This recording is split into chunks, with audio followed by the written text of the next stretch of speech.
So Mark, I would consider you a child of the 80s.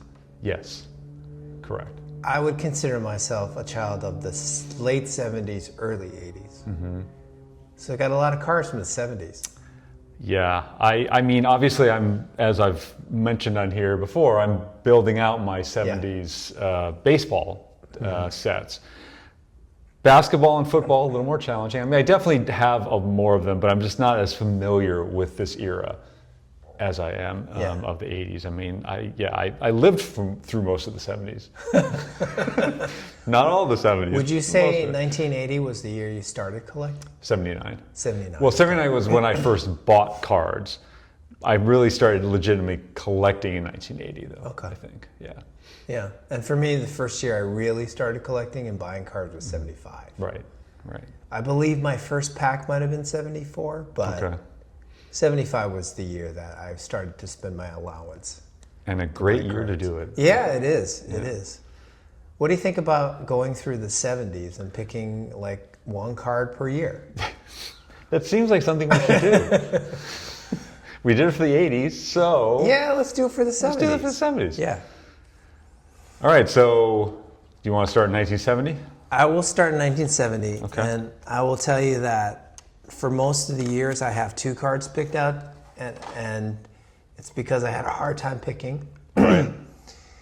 This is the card that pre-1995, is that when this person got in trouble, or 93? 94, I think, was when it all happened. I would have easily picked this card. Right. Because I thought he was a great running back. Still think he's a great running back. Mm-hmm. Maybe not a great person. No. Yeah. He's deceased now, but Yes. I think of this as an iconic card. Mm-hmm. I think it's a beautiful card because of the coloring. So that's the card I would pick. But because he's a convicted felon, I picked this card too. Okay. And I picked this card because I'm an A's fan. And I love Vita Blue. I love that he was an MVP. It's maybe his second year or something, like really early in his Something career, like third that, career. yeah, I'm not sure. And I also love this because he shares the card with Gene Tennis. Yeah. So it's like a battery. It's a solid, yeah. Yeah, so I thought about the Thurman Munson. I was holding both of them last night, and I was like, I got to go with the Vita Blue. So that's my choice. I'm going to make an unusual choice with regards to mine. Again, I don't know basketball and football as well, and I didn't have much from that period, so I didn't have the Simpson, which would have been a good choice, but again, character stuff. And the baseball set that year doesn't really, so I don't have the Munson, and but it doesn't really jump out at me that well. It didn't really have an obvious one. Yeah. I think the Munson is probably the most valuable rookie card I think so. of the set. But then because I had the Vita Blue, I was like, I do like this card more. Right. Yeah. So I've talked about this set, I think, before on well, not this set specifically, but Milton Bradley, or generally, is that Oh, nice. Clemente for the Milton Bradley 1970. How many years of Milton Bradley cards were there? So there were obviously the ones that they did with Topps. Okay. That was like in, I think, 67 or 68, I believe, because I know the Nolan Ryan rookie card is also, they have a Milton Bradley one. I think, I want to say they started then 67, did 68, and then they made their own in 69, and then 70. Then they skipped 71, I think, and then did 72, which is basically, they duplicated a lot of what they did in 69. Like, they used the same pictures, it looked the same in the back. It's all very, and so then I think they stopped after 72, I think. Well, no, that's not true, because I think there was something in the 80s, early 80s that was Milton Bradley as well. But anyway, so I love this set, and the reason being that, like, when I was a kid, I had, like, the 69, a good portion of the 69 set, and for whatever, I don't remember where I got it. I think probably at a garage sale, or maybe my friends got it to me or something. And then but then when I went back to look at my cards, a few years ago, I didn't have it. And so I obviously must have sold it to friends or whatever. I don't remember where it came from or when it left. Or maybe you sold it to like a certain professor in Hawaii? Could that be? I don't think that was him. I think that was the Ricky Henderson. But I think you did rookie. sell something to him, The right? Ricky Henderson rookie did leave yes. I think that was what happened. I'll have to meet him and talk to him again. And I think maybe we'll save time for that story at some point. Agreed. So anyways, that's why I'm the Milton Bradley, because it's a special place in my heart for that. Very, very good choice, and I'm Clemente lover, so Yeah. I love that card. Yeah. So 71. 71 again. I picked 2 cards. Had trouble with this. Nothing really jumped out again. I didn't say like, oh, in my mind, oh, 71 should be this. I did pick this card just because I'm an admirer. I wasn't a fan, but an admirer of the Steelers. And I always thought Mean Joe Green, because he did those commercials, the Coca-Cola commercials, was like probably my favorite Steeler. So I picked that, his rookie card in 71. But then we're kind of baseball guys. And then, I love this card too. There's not a Hall of Famer on it, but Not there yet. will be. 2, maybe 2. You think 2? Baylor and Baker, is that right? Oh, no, I'm sorry. I'm looking at the one. Yeah, I'm thinking. Baylor, Yeah, it is Baylor Baker. I mean, this is such a good card because even Tom Pashork, Who had a pretty good career. Yeah, I think Baker is definitely going. Yes. Baylor's kind of a maybe. Yeah. We'll see. Yeah. To me, Baker is a slam dunk. I don't know why you wouldn't have him in the Hall. If you've looked at managerial stats, that combined with a very good baseball career, Right. It's like if Joe Torre makes it, then he's got to make it, I think. Baylor feels like he's at like 75% of like Baker's, like both things, because he also had a really good. He was a manager. Yeah, he was a manager for a while, and he had a pretty good managerial career as well. So I don't know. I could be wrong about that. It's probably Baker. Do you think the two of them know they were on the same card and are rivalrous with each other? Because they were both outfielders around the same time. It wouldn't surprise me. Yeah. I think this is something somebody They has both to have investigate. DB initials. I mean, come on. They might be natural enemies that people don't know about. Like, if you know out there, if those two are rivalrous, let us know. I would like to know that as well. So my choice for 71, I should have chosen something from football actually, because it's a cool set. Yes. It's kind of a goofy, Colorful. like 75 tops baseball sort of feel it's got to that, it. That cartoon character Right. in the corner. But I did not choose that. I instead chose Mr. Tom Seaver, 1971 tops. And this is because I got this card when I was a kid, a teenager or whatever, and it was one of the earliest early vintage cards that I got that I was like, wow, I can't believe I have this sort of thing. Because again, I didn't have much in the way of vintage at that point. It was a lot of 80s and not much before then. So. And I'm going to guess most vintage collectors err on the side of loving the 71 set, because I know a lot of people try to complete it. It's so hard to get good grades. I'm kind of the opposite, because most of the 71 cards I find are not in very good shape and have a lot of edging. Well, because they have black Right. borders. Yeah. So I haven't been a big fan of the and any set that has black bordering. I'm like, Right. I think I'm more like I like the white borders or less obvious to chip. Got it. Yeah, but that's a great choice. I like it. Yeah. Yeah. I like it. 72, I think there's a good chance maybe we pick the same card. I picked 2 cards again. I don't know that we will. We'll see. Yeah. So 72 to me, and this is a little bit complicated, but I picked Roger Staubach, Captain America. Just growing up, I always thought of him as the best quarterback. Right. Better than Bradshaw, because I thought he can scramble, he was super athletic, was also thought of as kind of a hero type image because he was in the military. But then I have a hard time thinking that this card isn't a better card, which is Dr. J's card, but is it 72 or 73, right? We came upon this last time. Right. I think it's really a 72. It should be the first year that it was issued. So if I have to pick, I don't want to pick between the two. I was actually going to come without a 71 and say, well, this is my 71, but that's cheating. Right. So if you had forced me, I'd pick Dr. J over Roger Staubach, but I love both of those cards. Yeah. So I was trying my best, except when I know we talked about this off camera about getting cards that I had as my choice, and so I don't have the Irving, I don't have the Staubach that year. So I did though make 2 choices for this season, or this year I should say. This is the only basketball one I believe that I have in the list, and it's the Phil Jackson just because I love the photo. It's just so goofy. It's his rookie card. And it's just a goofy looking, I'm sure that was good looking back then. In the early 70s, sure. Yeah. So I just love it. And the mustache, the hair, it's epic. But I really wanted to choose this card, which is the Billy Martin card. And so I don't know if you were aware of this, the fact that, so what Billy Martin's doing on the bat with his finger. Oh, no, I'm not aware of this. He is... is he giving him the finger? Yeah. Why is this card not more well known? Why do I not know about this card? So you're saying the back, this... His finger, like he's extending his middle finger. And has it been confirmed that that's not just an accident? I don't know if it's lore at this point or not. Wow. I don't know. But the fact that he is doing that and he's the manager of the Tigers in this picture is it's just perfect for me. That is a great. I didn't know that. I actually don't know if I have that card. Yeah. But then you're automatically making me think of a Billy Ripken card, how that got so popular. The FF, and the Gary Pettis card. Right. But is this popular that same way? Do you know about it that way?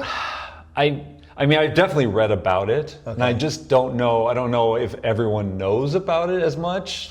It's just great, though. It's Billy Martin, though. Yeah. His personality. He probably meant it. I would think. Yes. But anyways, yeah. So that's my choice for 72. Yeah, good choice. Good choice. 73 is probably obvious. Yeah. So this one was fairly easy. It's Mike Schmidt. And I went a long time without a Mike Schmidt. I mean, I always wanted one. I think I finally got one at one of the Nationals. Mm-hmm. And I believe I bought a raw one and I got a great, this card. 5.5, I mean, some people would be like, it's not collector grade, but you look at that card, it's in pretty good shape, It's very nice. The centering, left to right or whatever is not... Which is hard on this card. Exactly. This card never centers well. Yeah. I, as well, have and I do have collector's grade. I actually bought it at the National from Ashish, actually. Oh. And this is top to bottom, more the off-centered. Yeah. So, but yeah, these next 3 years for me are going to be as a kid, really wanting these cards and not having no way I was going to get them, kind of thing. And this one especially was like, wow, I would love to have this, especially also because Ron Cey is on it. Exactly. So. Ron Cey is getting inducted into the Dodger Hall of Fame or something like that. Oh, I didn't know that. Yeah, okay. This year. Very cool. I just saw a video with that. And he also signs TTM. Interesting. Yeah, I have to get that from my friend. The Penguin, I right? should get that from my friend. Yeah. So 73, 74, my choice is, I struggled with this a little bit, but this is the first year I started collecting basketball. Okay. So I think the design is really strange. It's got these this other two-tone background. Right, background. Action shots, but Bill Walton was a UCLA Bruin. I went to UCLA. I'm wearing this T-shirt right now, and so great player. I picked Bill Walton because this is his rookie card. It's approachable too. You can afford that one. That's not that much money. I really like, and it may be just that I wasn't familiar with it as a kid, but I really like 70s basketball. Mm-hmm. It's the designs of them, they're all distinctively different. They're very distinct. They're very there's some of them that are just kind of goofy looking, but they're still it's so again, quintessentially 70s. Yeah, I do like this design. I just don't like the background, but I like the team on the side and the way, And 70s basketball is generally pretty affordable, I think, which is weird. The fact that both football and basketball are kind of affordable in the vintage, and so. I think it's a sneaky deal. Yeah. I don't know if it will ever increase because you think the iconic stars of the 70s, there's actually not as many as in the 80s. Right. In the 70s in basketball, it's basically Kareem, and Dr. J. Right. And then everything. Yeah, Walton is a tear down. Yeah. Rick Barry's a tear down. So it's pretty easy to collect. So for a collector, it's pretty. I have the whole 70s basketball sets. I have all of those. And also, it's not as many. It's easier to collect. Right. So anyways, I enjoy them, but again, don't know them as well, and so I don't really think about them from that perspective. 74 is, for me, the Winfield. Got that recently, in the last year or two. Excuse me. And so, yeah, I just, again, one of those things where when I was a kid, I was like, there's no way I'm getting this, and enjoy it. And I actually saw him at a mall in Southern California at one point when I was living there a while ago. And he's big in person. Yeah. Oddly enough. He's probably every bit of 6'6", 6'7" that his back of the card says. Getting that card in an 8, do you know if that's hard to do? I don't know, honestly. I would guess that the pop count is not that high. Yeah, I don't remember. I mean, in the hundreds, but I still would. My guess is that it's not that easy. And it was affordable enough because I'm aiming for collector grade in these, and this is obviously one above collector grades. But it was affordable enough that it made sense for me to get it. So nice. Yeah. Nice. 75. I think we might have another match because we both love this set and we talked about it. My choice is George Brett. Yeah. It's like almost a no-brainer. I thought about Jim Rice. I like the 4-panel rookies. Right. Of course, Andre Dawson's one of my favorite, but the Brett is the one that retains the value. Probably the best rookie of that group, I would guess. So yeah.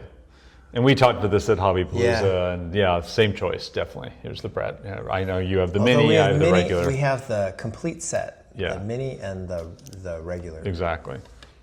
But yeah, again, this is the one that, like, when I was a kid, him and Yount were the two that I thought about for 75, and wasn't able to, get either of them when I was younger. So yeah, great pick. Yeah. That was easy. 75 was easy. Yeah.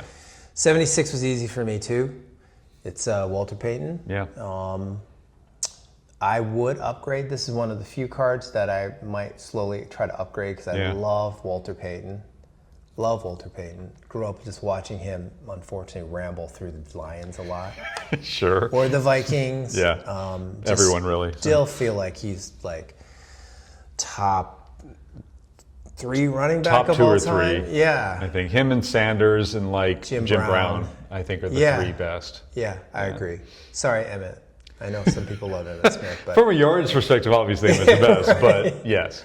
Right, yeah. But in terms of like just sheer spectacular runs, like I watched the Sanders highlight reel, the Gale Sayers I was going to say, yeah, definitely. The Brown and the Payton, I could watch those to put me to bed every night. I love them, Yeah.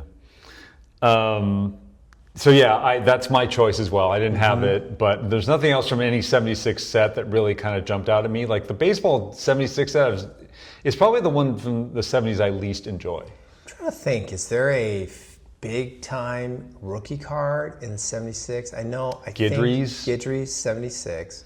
Is Willie Randolph 76 too, I think? But that's not big. No, but no se. Hall of Fame, like rookie 76. I don't think there is. I feel like I should know that there is, but I don't. Eckersley. But that's not a multi-panel. It's just. Yeah, you're right. It's Eckersley. Yeah. Sorry, I go with Payton. Yes. So that's my choice as well. 77, I'm thinking we might have a match too, but for a very specific reason, I pick Fidrich. It's actually not the same. Oh, wow. Yeah. You're the Tiger fan, but I know. But for me, because when I was growing up as a kid, I was 9 years old. This was everything that people talked about. Oh yeah, he was such Michigan. a big deal. It was like, hey, Fiddy's pitching today. Fidrich is pitching today. It was like such a big deal. So I also just love the design of this card. The cup, yeah. That he got the cup, that he got the All-Star. I would always get excited if I got either one of those. Sure. So to get a double as a rookie card, I love that card. That's my pick. So mine is the Murphy rookie card. It looks like it got run over by a truck, but that's okay. I had got this when I was a kid, and I was like so excited that I actually got a rookie card of Dale Murphy because, like, nice. So yours is. I brought one too. Yours is a little better shape than mine. And I messed up. Dawson is from 77. Yeah, Carter is 75. Right, I have Dawson, but I didn't. For me, when I was a kid, Murphy was a bigger deal than Dawson at that point, and so I was like, to get this was like, wow, I got a Dale Murphy. That's cool. So that's the thing about this card that when I was a kid, I didn't get this card. And then, but I got the next year, and Murphy was on a prospect card with Lance Parrish. Yeah. And so I always wanted that to be his true rookie card because that's the one I had. So as an adult, I had to go back and buy this card. Yeah. And very affordable now. Yeah, totally. Yeah. But yeah, that was the only reason I was able to get it when I was a kid, is because it looked like it got run over by a truck. So it doesn't look that bad. It's pretty bad. That would get 2. If you see, there's one maybe. There's a long crease. Big crease. Big crease. It's pretty bad. Big crease. So, anyways, yeah. I did bring another 77, although Fidrich is my pick, but I thought this is a great football card. Yeah. Which is a Steve Largent. And part of the reason I love this is that I think that's the first year they had Seahawks cards. I believe so. They were like expansion franchisee, and I think it's the same with the Buccaneers, right? Yes. Yeah, same thing. So that's kind of a cool card because it's the first time you'll see a Seahawks card. Right. Yeah. I just got his rookie recently in the last year or so. Yeah. So. Also, very affordable, not too hard to get. Right. Approachable pricing. 78 was hard for me to pick. Again, I love the Rookie Cup, so Eddie Murray came top of mind right away. I think probably easily the most valuable card of the set. I think so. But then... Well, maybe this one. Yeah, maybe the Molitor Trammell, which we've always said is maybe the greatest combo rookie card. Yep. So I picked the Murray, but I had to bring this because I love this card. Yeah. And I would normally, but the fact that I was able to get these cards, the Burger Kings, with Trammell, I'm cheating and having 2 at the same time, but it's Trammell and Morris. They were my 2 favorite players when I was a kid. I actually, and I don't know if I told you this or not, but I went onto the field and got a picture with Trammell at one point. After the game? I think so. I knew someone who knew someone that got me on there or whatever, and so I used, it's in my yearbook photo. Oh, wow. Me with him and Trammell. Yeah, so that was fun. But anyways, you were not very old at that point. I was like 15 or 16 or something when I went, yeah. So anyways, that was, so those guys are my favorites. And just the fact that the Burger King set is like, so I can actually see them by themselves as opposed to the 4-panel. That's kind of why I really like it. Do you know much about the Burger King set? I'm thinking that it was Burger King in the Detroit area. It was a regional thing, I'm pretty sure. So I'm gonna guess those cards are much more scarce than the main issue Topps run, but I don't know how much scarce. But not that much more. They're not valuable, relatively speaking, I don't think, to the regular set. Although if we compare like the main issue versus the Burger King Trammell, I think the Burger King Trammell is more valuable. Would that be your guess? I don't. Somebody out there knows the answer. I don't think so. Really? Well, because Mahler is on there, so that's why, right? And so, I think that's why it's not more valuable. The Morris. I think it should be more valuable. Fair, but anyway, so I don't know. It's a good question. I don't think it is, but I could be wrong about that. Yeah. Great cards to have, though. Yeah. Which brings us to 79 last year. This to me is an easy. I have 2 cards, but the Again, card don't that have I think that, is like so, yeah. is the Gretzky, Yeah. the Gretzky rookie card, and I never bought any packs of this. This was available for me, but it was not a hockey guy. Mm-hmm. Boy, do I wish I had bought a few packs of those. My gosh. As I may have talked to you about, I think on here, that I have a friend who I think had like 10 or 15 of these at some point when he was a kid. I don't know what happened, if he sold them all, if he still has them, whatever. So, yeah. Yeah.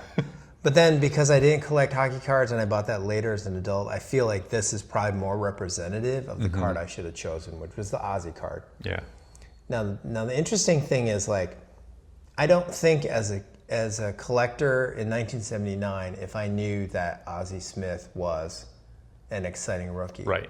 I don't think he had that hype yet. No, I don't think so. Yeah, but I do think this is like from a pack I bought. I know I ripped it from a pack I bought, right. Which is, I don't know why, but it's like I'm more sentimental if I actually got it in a pack. Yeah. For me, and I got this card recently. It's not in great shape, but the Earl Campbell rookie card from '79. I loved Campbell as a Yes. again. He's one of those guys. Like he could have been the Peyton or Sanders. Like Yes. he just had that skill set where like for whatever reason I don't remember the reason why he like retired. Knee injury maybe. I don't. Just damage to the body. I think. Maybe yeah, but he could have like easily had like the huge career like Yeah. the Peytons or whatever. He's like Derrick Henry is, I think, Yes. a good comp to him. Yes. Like bigger, faster, Big and- stronger, Exactly. and just would truck people. And yeah, I love Earl Campbell. I never loved that card because it's so white. It's like the jersey. There's no. Yeah, that's Did true. they lose their license that year? I can't remember. That's a good question. Yeah, I don't know what he was. Maybe it was like preseason or something. It's a good question. Like, yeah, he kind of just get lost in the photo a Yeah. little bit. But a great thing about this card is he didn't have many cards. I think that was the only year that he was in a Topps card. I think Like- maybe 80, but I don't know. Maybe not. I think that's the only year that, and he has 3 cards in that set. Right, He's the got like record breaker yeah, and the team card. card. Yeah.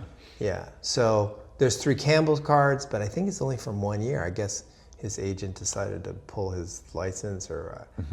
Strange. You know, we could probably do an episode on this. Like, who doesn't have cards through their playing career? Like Ted Williams, Musial. Musial. Yeah. I think there are a few others like that. Maybe Maury Wills. I don't know. But Campbell was one of those. Yeah, interesting. No, yeah, again, don't know football well enough to know that, but yeah, I mean, I definitely was buying during the early '80s of Yeah. football, and I don't remember getting much. Yeah, but again, I might mean, have. and the cool thing is there is a company that creates the, like, if he had an 80s card, if he had an 81 card, Right. and you can find them. So because I'm a Rams fan, I was able to find a Joe Namath, like 1976 or 77. He played on the Rams just a little His last bit one season, year. right? And so you can find those cards that you know they never printed. Right. Yeah. So yeah, no. Anyways, that's my choice. I mean, the Gretzky obviously would have been the choice, but you know, I don't have that, and again, it's also hockey, and so I don't think about that. Right? For whatever reason, I don't. I knew obviously it's '79, but it's 79-80 though. So is it actually a bit? No, it's 78-79. No, it's 79-80. You're right. Okay. Yeah. So when it's football or basketball or hockey, which overlaps, I take the previous First year. yeah, Okay. as the actual year. I think it is called the 79 card. I Yeah. think Yeah. generally like PSA or whatever. Okay. I do have some TTM cards that I could show. Yeah, great. Just I'll go through. I'm trying to do the 83 set, so these are some more recent ones. Manny Trio, Nice. Amos Otis, Tom Herr, John Candelaria, and Bob Horner. Nice. So I'm moving down from the Hall of Famers to kind of like the Second tier. 2, Yeah. maybe tier 3, but most of those guys have probably were an all-star at one point. I would one think so. year. Yeah. Yeah, and then some football. I have Willie McGinnis. He's a great signer. Yeah. I think he is possibly Hall of Fame territory. Yeah, I think so. Yeah. And then I might have shown this before, but this is Joe Theismann and Kenny Anderson who both signed. I like nice. the leader cards co-signed. This one I love because he's got a great autograph, and I had to try twice, but it's Harold Carmichael, the tall receiver Yeah. Eagles. for Yeah. the Eagles, Hall of Famer. That's a nice signature. Yeah, doesn't it Yeah. look like professionally done? Yeah. Maybe it's an auto pen. It's very nice. Yeah. And then this card I love because I'm a Rams fan, and I was able to get 4 autographs now. Wow. So it's hard to see, but it's like Wendell Tyler, Nolan Cromwell, Jim Youngblood, and Jack Youngblood. The only person I don't have is Preston Gennard, who I don't think signs. I don't know if he's even with us anymore, but Yeah. anyways, it's like, I'm just going to stop there. That's to get 4 guys on one card Yeah. is pretty impressive. Yeah. Just the same. So that's And awesome. and I'm trying to do that with another leader card that has, Steve Carlton, Jim Palmer, Dave Goltz, and Dennis Leonard. And it's a win. 83? Yeah, Tops, something yeah. like that. And I have 2 of the 4. And the mail went out to Dave Goltz I was this gonna say, week. Dave Golds, come on. So I need Dave Goltz. And Dennis Leonard. I know Jim Palmer's a very reliable signer, so he's going to be last. I already got Leonard and Carlton. Okay. So, Nice. So hopefully I'll be able to show that, like 4 autographs. Excellent. Yeah. And then I don't know if you want to talk, but the National. Yeah. I'm planning to go to the National. Right. I'll be there Friday and Saturday. Okay. I'm going to try to see people that I know there, but mainly it's a hunting thing. I'd love to get a Bill Russell rookie card. Say you're looking for the Russell. What else? I really love the Upper Deck signed cards when they have the the Chase the Reggie. Maybe I can find one that I like there, and then why am I forgetting the other ones? I have a bunch of them, but there's a bunch of them I still need. Is it Johnny Bench did one year? I still need Aaron. No. I still need Hank Aaron. Okay. I need Reggie Jackson. I have Joe Montana. I have Joe Namath. Anyways, just like I have it on a checklist thing. I'll be looking for those cards. Okay. And then I just want to leave space. This will be my 3rd National. I think I don't want to be so obsessed with the hunt of particular cards. I want to leave budget and space to just be like, find something new, something I didn't know about. Right. Is there anything you want me to hunt for you? It's a good question. Maybe, well, I was going to say the Duke, but the Duke of Hanamoku. There will be Gaudi. some there, right? Yeah. Like last year there was. There was. Probably the same guy still has it, probably, I'm guessing. Well, if you have a particular budget and I see it, I will take pictures and send it. I will let you know. I can go scoop it up. Yeah. Yeah, or maybe others in that set. Have you broken into that set yet? I haven't. I need to. It's just, I haven't. I've been budget conscious lately. Yeah. So I haven't really done that. That requires quite a bit of budget, I think. Yeah. But yeah, I could start definitely with the lower tier ones, like the $100, $50. There's some out there, I'm sure. Yeah. But yeah, it'll be a fun one eventually. Yeah. So I'm looking forward to it, and but I'll be mostly focused on vintage. So that's the best way to get through a show like that. You can't see everything. No. Your eyes will go crazy too. So yeah. And you've been more recently than I. Is there any one thing I should look for or visit or see or make time for? I mean, I didn't go to Chicago, obviously, so I don't know that, that specific, how they lay it out or whatever. It's a great question. I know that there's the Thursday night thing, which obviously I would have liked you to go, but you can't, the time to do it, unfortunately, so that's not going to work out. It's a great question. I don't know. But yeah, I think, like you were saying, it's like keeping yourself open to the possibility of finding something that you weren't really expecting. I love just being delighted about something. I probably lead the country with the reaction with some dealers where I go, "What is this?" I love seeing things that I have not seen before that I feel like I've been a collector for 50 years. Why haven't I seen this? Right. But always, you tend, even in smaller shows, you'll find 1 or 2 things you've never seen before. I mean, that was like when I bought the estate sale thing. It was like the Hostess Lou Whitaker from 1979. Yeah. I had no idea that he had a Hostess card in his second year or whatever. So not comparable, but still, it was like, well, that's fun. Yeah, and sometimes even though they're not terribly valuable, it's just delightful to buy something that you just didn't know existed and to show others. So yeah, I guess that would be another thing too. If you come across any early 80s Tigers stuff that's kind of goofy or something you wouldn't think I own, then let me know. Okay, I will. I'll keep an eye on it. And my friend that I'll be walking the show with is a Tigers fan. Nice. So he'll have his radar on for that too. Excellent. Yeah. All right. Well, yeah. I can't think of anything else that we need to discuss. Yeah, and if you happen to be going to the show and you reach out to me, and we'll find time to meet. That'd be great. Yeah. Thanks, everyone. Thank you.